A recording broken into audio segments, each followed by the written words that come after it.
Bonjour, merci d'être avec nous au sein de la rédaction pour cette émission Alliancy Inspiration, consacrée à la digitalisation du business et à ses priorités. Pour accélérer leur transformation numérique, les entreprises ont mené beaucoup d'expérimentations ces dernières années. Les labs et les Digital Factories se sont multipliés pour orchestrer ces innovations. Mais qu'en est-il de l'industrialisation et du passage à l'échelle des innovations applicatives? Pour en parler, Nicolas Sekaki. Bonjour Nicolas. Bonjour Sylvain. Tu es vice-président en charge de l'IT et de la transformation au sein de CMA CGM, un groupe international maritime et logistique basé à Marseille. Et à tes côtés, Olivier Savornin. Bonjour. Tu es country manager de VMware, un leader des technologies qui accompagne les grandes entreprises sur ces sujets-là. Nicolas, vous entendez devenir un leader logisticien complet. Pouvez-vous nous donner plus de détails sur cette vision stratégique? On est un transporteur maritime à la base. On a aujourd'hui plus de 550 navires sur la planète qui desservent plus de 250 lignes de manière hebdomadaire. Et on a aussi 750 entrepôts aujourd'hui avec la logistique, avec Seva Logistique. Nous sommes présents donc sur les mers, sur les routes, sur les rails. Et depuis 5-6 mois, sous le leadership de Rodolphe Saadé, notre CEO, on est maintenant dans les airs puisqu'on a créé la division CMA Air Cargo. Donc on le voit bien, cette transformation du maritime vers la logistique induit de grands changements sur le système d'information. D'un côté, ça doit être extrêmement robuste parce que par définition, on transporte des millions de conteneurs, des millions de paquets qu'il faut délivrer à nos clients. Mais il faut aussi travailler sur l'efficacité opérationnelle et sur l'expérience de nos clients et de nos employés au quotidien. Et donc ça veut dire qu'il faut remettre le digital, la data, la cybersécurité en adéquation avec les systèmes d'information dans une expérience qui est la plus simple possible, la plus conviviale possible et la plus efficace. Donc on parle vraiment d'ouverture, de plateformisation. Ah, on est complètement dans la plateformisation, c'est-à-dire qu'en fait, ouvrir notre système d'information, qui est notre cœur, notre moteur, être capable de permettre à la data d'être extraite, au digital d'être connecté. Donc voilà, on voit ça comme un monde complètement hybride, mais également être capable, on parle de la data et de la puissance de la data, créer des plateformes sur la data, créer des outils sur la data qui nous permettent d'extraire de la valeur pour donner de la visibilité à nos clients, mais également pouvoir mettre des algorithmes qui vont nous permettre finalement de positionner le bon bateau au bon endroit, sur la bonne ligne, pour offrir le meilleur service au meilleur coût. Olivier, cette démarche d'ouverture auprès des clients que tu accompagnes, ça devient un petit peu la règle? Oui, nous avons la chance chez VMware d'accompagner de très nombreux clients dans leur transformation digitale. Comme le disait Nicolas, il y a deux contraintes essentielles. La première, il faut que le système soit robuste. Il faut que le système soit robuste et sécurisé. Et en parallèle, il faut lui permettre d'innover, il faut lui permettre d'évoluer en intégrant de très nombreuses applications. On ne peut pas y arriver sans écosystème, donc il faut de l'ouverture. Et aujourd'hui, le constat, c'est que pour aider une entreprise à atteindre ses objectifs, il faut pouvoir constituer avec elle des cellules de co-innovation. Alors, on a fait ensemble une émission, un talk avec Thales et Total. Mais c'est deux exemples de sociétés qui sont dans cette démarche-là. Tu en as d'autres, je crois aussi. Oui, absolument. On travaille beaucoup aujourd'hui avec Airbus. Airbus a des problématiques initialement qui consistaient à fabriquer des avions plus vite. Évidemment, le Covid a eu un impact sur cet objectif. Nous avons pu néanmoins continuer à les accompagner dans l'optimisation du travail en écosystème. Un avion, c'est 1 million de pièces, de très nombreux sous-traitants qu'il faut faire travailler ensemble. Nous travaillons aussi avec des groupes comme Stellantis. Et puis, toute la banque est en pleine transformation aujourd'hui. Nous travaillons aujourd'hui avec tous les groupes bancaires pour les aider à améliorer leur offre, notamment auprès du grand public, mais aussi des entreprises. Alors Nicolas, un des enjeux de cette transformation, c'est quand même d'arriver à faire travailler des équipes qui ont des cultures extrêmement différentes, qu'elles soient technologiques, liées au management, à la data aujourd'hui. C'est quoi les clés de succès? Écoute, c'est intéressant parce qu'effectivement, on voit ces organisations qui sont percolées par des nouvelles technologies. Le cloud en est une, et je considère qu'elle est encore nouvelle. Vous savez, les projets on a certains projets qui sont en V avec des cycles d'études, enfin spécifications, études, mise en production, donc qui sont assez longs. Et on a des organisations qui, du jour au lendemain, parce qu'on introduit des éléments de cloud, des éléments sur la data, des éléments de plateforme, ne peuvent plus travailler de la même façon. Mais en fait, la plupart des gens qui nous parlent du nouveau monde nous parlent d'un nouveau monde qui serait créé de zéro. Mais aujourd'hui, notre cœur de métier, notre côté industriel, nécessite que ces organisations restent, mais qu'elles évoluent. Donc je pense que le véritable enjeu pour nous, il est bien évidemment de comprendre les technologies, mais surtout de faire en sorte que les les employés que nous avons chez nous et qui travaillent d'arrache-pied puissent comprendre les implications de ces nouvelles technologies, monter en compétences et être capable de travailler dans ce mode hybride, c'est-à-dire selon les projets, d'être dans un mode, je dirais, plus traditionnel, et sur d'autres, d'être capable de trouver ces nouvelles compétences qui vont nous permettre d'introduire le cloud, d'introduire la Cloud Data Platform, d'introduire la co-innovation, sans que ça soit imposé, mais bien compris. Donc cette appropriation des compétences me semble essentielle. Alors, tu es quand même dans un grand groupe aujourd'hui, les silos, ils existent. On voit beaucoup d'organisations qui ont choisi des organisations avec l'innovation, déconnectée de l'IT, etc. Toi, tu as quand même une conviction. Tu es positionné comme un véritable chef d'orchestre de tous ces sujets-là. Je pense que c'est un changement culturel. C'est un vrai changement culturel. C'est-à-dire qu'on doit être capable de faire travailler les gens. L'information, elle est vitale et il faut la partager de manière à ce que chacun puisse s'approprier les impacts de ces nouvelles technologies ou ces innovations. Donc d'un côté, il faut laisser l'innovation, le digital, la Cloud Data Platform être capable de rentrer dans des méthodologies qu'on connaît, de proof of concept, de minimum viable product, et d'être capable d'aller vite, mais surtout pas hors sol. Parce que sinon, on a l'impression d'avoir innové, et puis quand on veut mettre en production, quand on veut passer à l'échelle, qui était ton propos liminaire, eh bien on n'y arrive pas.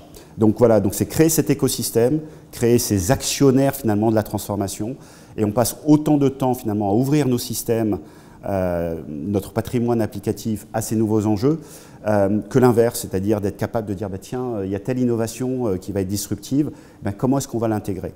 Et tout ça passe par les compétences de nos collaborateurs qui doivent se l'approprier, ça ne peut pas être imposé.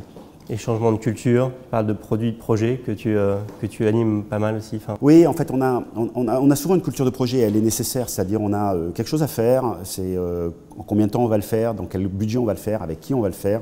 Il faut délivrer on time, on budget, comme on le dit souvent. Et puis cette culture de projet qui est finalement, par rapport à un métier donné, par rapport à un enjeu métier, trouver une solution. Et se trouver une solution, parfois, ça ne s'impose pas. Vous ne pouvez pas faire un cahier des charges quand vous êtes en train de regarder l'algorithmie pour positionner le bon bateau sur la planète. Parfois, l'algorithmie est extrêmement complexe. Et donc, il faut être capable, finalement, de se dire quel enjeu métier et est-ce que je suis capable de le faire et avoir une approche, finalement, plus itérative que l'on connaît, mais qu'on puisse le mettre en production rapidement. Et c'est comme ça qu'on a créé la cloud data, la partie data. On n'avait pas d'organisation autour de la donnée, et je pense que le digital, la data ont les mêmes sujets. Comment j'industrialise finalement l'accès à la donnée, le fait qu'elle soit unique, qu'elle soit dans un endroit particulier où tous les utilisateurs vont pouvoir chercher une donnée dont on a besoin. Mais derrière, quels sont les cas d'usage? Eh bien ça va être en mode factory et en mode co-innovation, donc en mode produit. Olivier, tu observes beaucoup d'organisations. Qu'est-ce que tu retiens de ce que tu observes dans ces sociétés?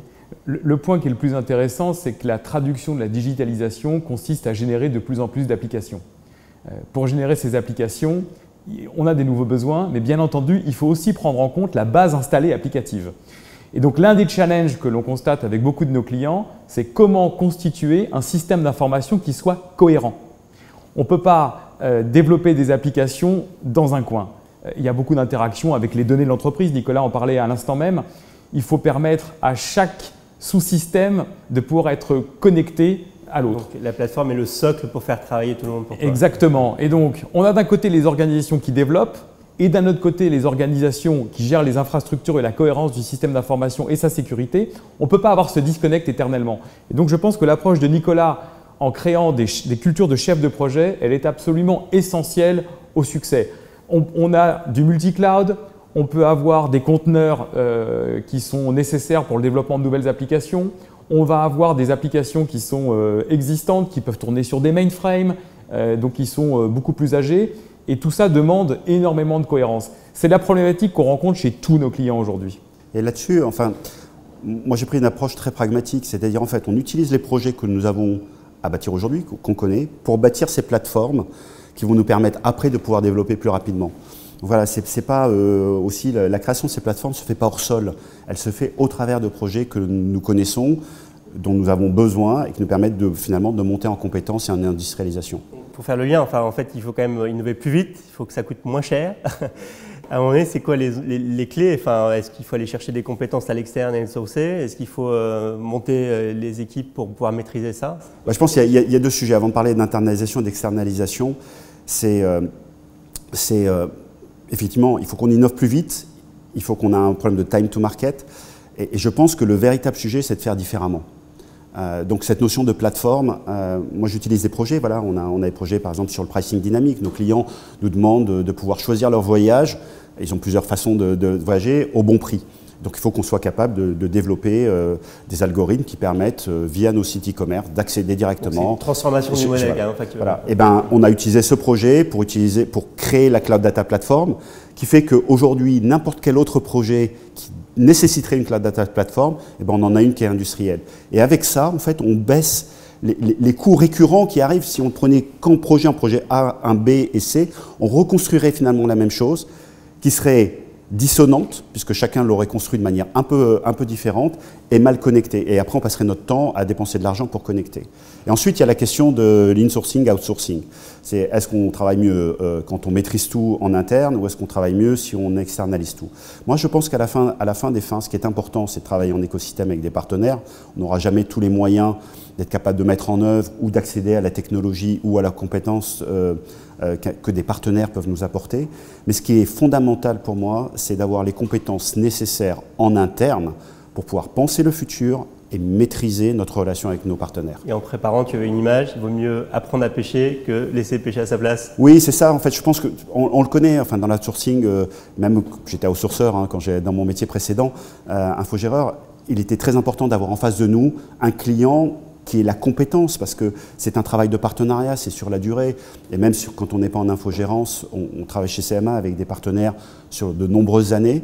On est très exigeant avec eux, mais il est important aussi qu'on sache quoi leur demander, maîtriser aussi l'architecture, où est-ce qu'on veut aller, et qu'ils nous accompagnent dans ce chemin. Alors, mieux que personne, sur la place aujourd'hui, tu as été des années de l'autre côté de la place, d'un côté des offreurs de technologie. Quelles sont tes attentes en tant que client aujourd'hui, enfin, en termes d'agilité, en termes de relations? Moi, je trouve que c'est assez intéressant d'ailleurs de changer de côté entre fournisseurs et puis.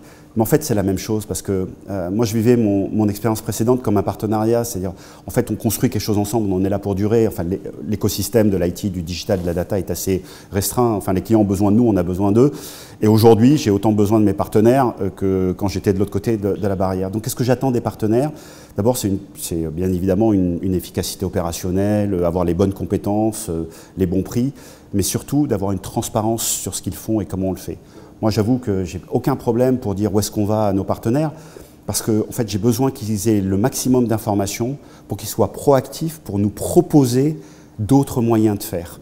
Et je crois que c'est aussi ce changement de culture qui est important dans la co-innovation, c'est partager, enfin, on est là pour durer, on est là pour travailler ensemble dans la durée. C'est sensible au temps long, hein. Enfin, on fait des choses dans oui, la durée. Moi je pense qu'on a le temps long et le temps court ne sont pas du tout incompatibles. Quand vous avez une stratégie, il faut délivrer chaque jour, mais vous savez où est-ce que vous voulez aller.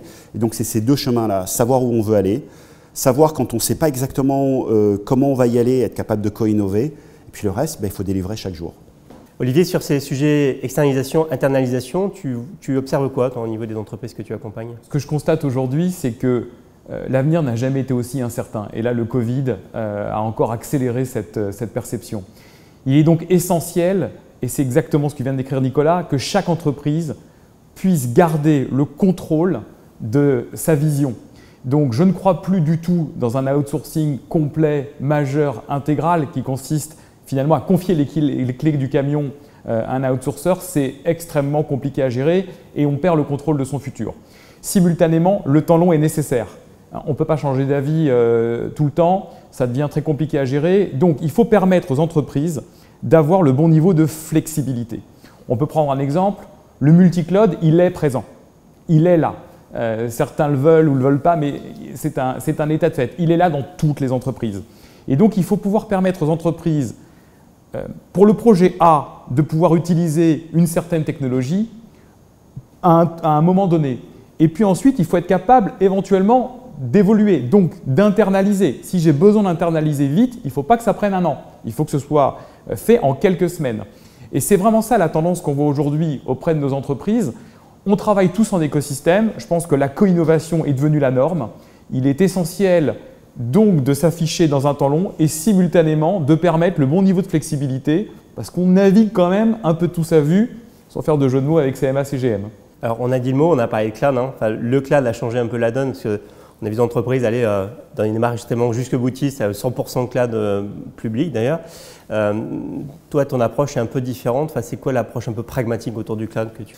Je pense que d'abord le cloud, c'est un bienfait. Ça nous apporte des capacités que nous ne pouvons pas avoir on-prem. Exemple, de temps en temps, on a besoin de beaucoup plus de puissance instantanée.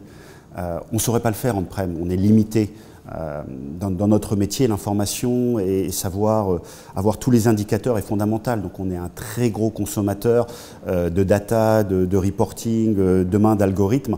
Donc on a besoin parfois de puissance instantanée. Le cloud peut nous l'apporter. Mais on a aussi des écosystèmes qui sont importants. Aujourd'hui, il y a beaucoup d'écosystèmes de partenaires qui ont développé des solutions qui n'existent que dans le cloud. Donc si vous voulez y accéder, il faut être dans le cloud. Et puis il y a aussi parfois des sujets de redondance. Si on l'a bien conçu dans le cloud, c'est plus facile d'être redondé ou d'avoir une meilleure performance. Et puis sur certains cas, ça peut être moins cher. Mais je pense que chaque projet aujourd'hui doit être vu un par un en se disant ok, je vais aller dans le cloud. Donc nous on a une vision de dire ok, tout ce qu'on peut mettre dans le cloud dès le départ, on va mettre dans le cloud. Tout ce qu'on doit aujourd'hui migrer sur le cloud, on se pose la question de pourquoi est-ce qu'on va le migrer sur le cloud. En tout cas, si ça marche, on n'a pas de raison de le faire. Si c'est on-premise, non, il y a des sujets. Non, on regarde vraiment notre système d'information aujourd'hui en se disant, ok, qu'est-ce que ça nous apporte de passer dans le cloud? On se pose ces questions-là. Si ça ne nous apporte rien, c'est la même chose, on move dans le cloud. Mais il y a des sujets sur lesquels moi je veux pas d'exploit sportif. Je suis pas là pour migrer la plus grosse base de données, le cœur, en disant je vais transporter le cœur d'un point A à un point B juste pour la beauté du geste. Donc on se repose des questions fondamentales. Je sais qu'on sera dans un monde hybride. Nous continuerons à avoir des applications on-prem.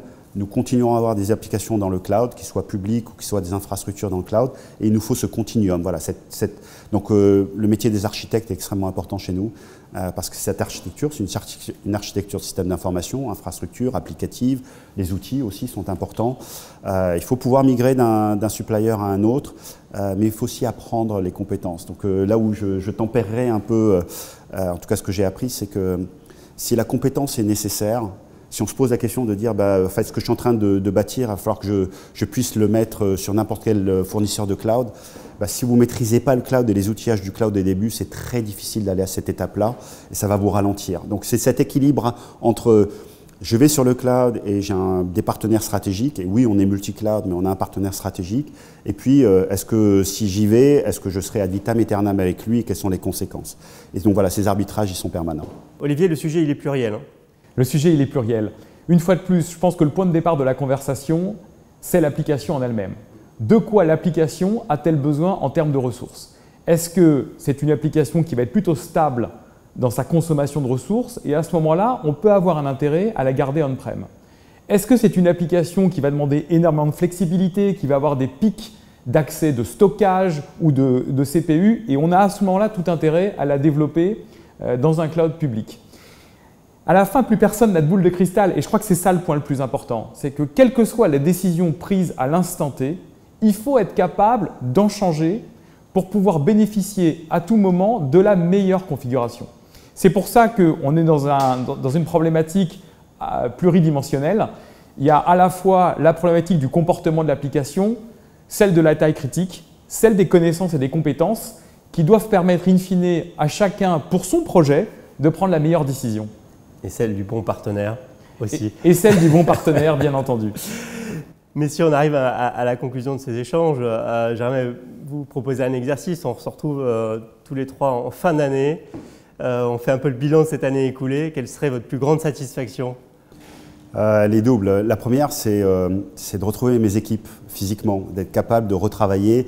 Alors, on aura une partie télétravail, mais on aura aussi une partie physique. Et je trouve que c'est important parce que co-innover à distance, même si on a réussi à le faire ces 12-18 derniers mois, c'est quand même mieux quand on est ensemble pour pouvoir se challenger. Donc voilà, avoir la joie de retrouver nos collaborateurs, nos équipes et travailler ensemble. Et la deuxième, c'est bien évidemment d'accélérer l'innovation pour le bienfait de nos clients et de nos collaborateurs. Et tu es un des premiers que j'ai vu communiquer sur le fait qu'il était très content d'inviter ses équipes à déjeuner je l'ai fait, en terrasse. Le premier jour, je l'ai fait dès que j'ai su qu'il y avait une terrasse. J'ai dit à mes équipes, vous venez ce jour-là et je vous invite personnellement à venir manger sur une terrasse. Oui. Olivier? C'est un élément aussi essentiel pour nous tous chez VMware. Nous sommes chez nous depuis 16 mois. Nous aurons bientôt le bonheur de pouvoir nous retrouver et donc en fin d'année, ça sera forcément une satisfaction. Et puis du point de vue de la relation que nous avons avec nos clients, le point dont je serai le plus fier, c'est d'avoir réussi à changer l'image de VMware sur le marché, faire en sorte que VMware soit reconnu comme étant l'acteur majeur des clouds souverains, des clouds de confiance et celui qui aura permis aux entreprises de comprendre à quel point nous pouvons les accompagner dans leur transformation digitale. Merci à vous deux pour avoir accepté de jouer le jeu de cet échange. Avec plaisir. Merci à vous d'avoir été avec nous et évidemment c'est un sujet qu'on continuera à suivre de près et à très bientôt.